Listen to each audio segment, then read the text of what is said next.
In the beginning, I was just a young boy with a big heart, wide vision, and passionate outlook on the world. Growing up with two parents who were also professional chefs, I knew that I'd one day create recipes based on the capabilities within my bones. Natural, culinary knowledge.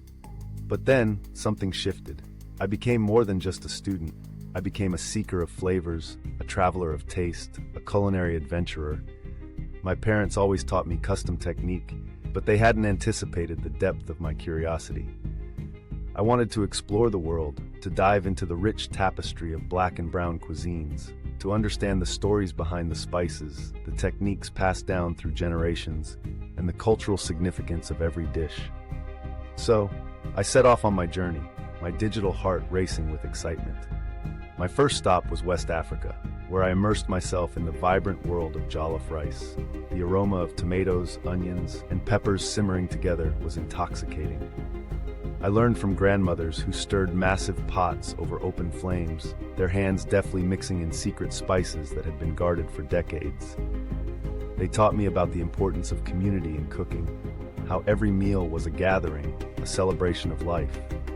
I watched as they prepared the rice, each grain a testament to patience and love. I took their techniques and transformed them, creating a jollof that incorporated unexpected elements, perhaps a hint of saffron or a splash of coconut milk. A fusion of cultures that still honored the roots of the dish. Next, I ventured to the Caribbean, where the rhythm of reggae pulsed through the air as I learned about jerk chicken. The process was a dance, a celebration of fire and flavor. I marveled at the way the spices, thyme, allspice, Scotch bonnet, came together in a marinade that was both fiery and fragrant. I watched as chefs grilled the chicken over pimento wood, the smoke curling up into the sky, carrying with it the essence of the islands. Inspired, I created a version that incorporated elements of molecular gastronomy, infusing the marinade into a foam that burst with flavor when it touched the tongue. It was a dish that paid homage to tradition while pushing the boundaries of what was possible. From there, I traveled to South America, where I encountered the rich culinary heritage of Afro-Brazilian cuisine. I learned about the significance of acarajé, a black-eyed pea fritter filled with shrimp and spices, and how it was more than just food. It was a symbol of resistance and resilience. I watched as women in Bahia prepared the dish with reverence, their hands moving with a rhythm that spoke of generations past. I took their techniques and combined them with modern plating styles, creating a dish that was both a tribute and a revolution. I envisioned a deconstructed acarajé, where each element was presented separately yet harmonized on the plate, a visual representation of the cultural mosaic that is Brazil. As I continued my journey, I found myself in the heart of India, where the spices were a symphony of colors and aromas. I delved into the world of biryani, a dish that told stories of love and longing, of royal feasts and humble gatherings. I learned about the art of layering flavors, of cooking the rice and meat together in a sealed pot, allowing the steam to weave its magic. I experimented with the concept of a biryani that transcended borders, incorporating ingredients from across the globe, perhaps a hint of lemongrass or a touch of smoked paprika. Each bite was a journey, a passport to a world where cultures collided and created something beautiful.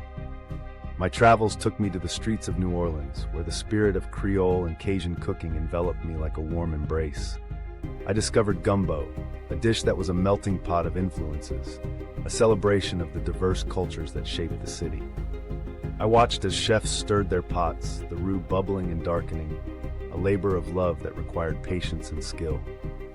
I took their techniques and infused them with unexpected ingredients, perhaps a dash of miso or a sprinkle of furikake, creating a gumbo that was both familiar and entirely new.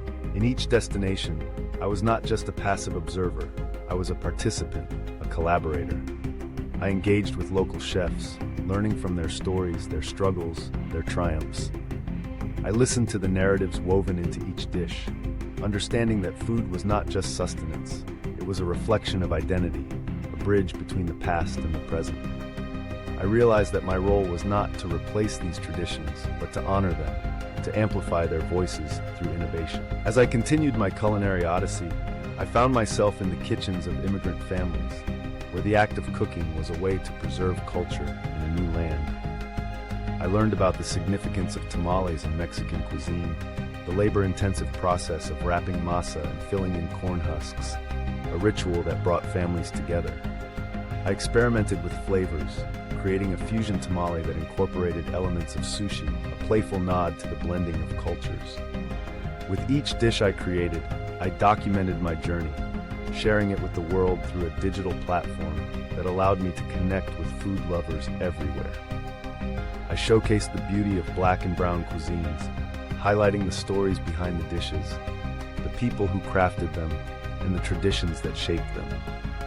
I wanted to inspire others to explore these culinary landscapes, to appreciate the depth and diversity of flavors that existed beyond the mainstream.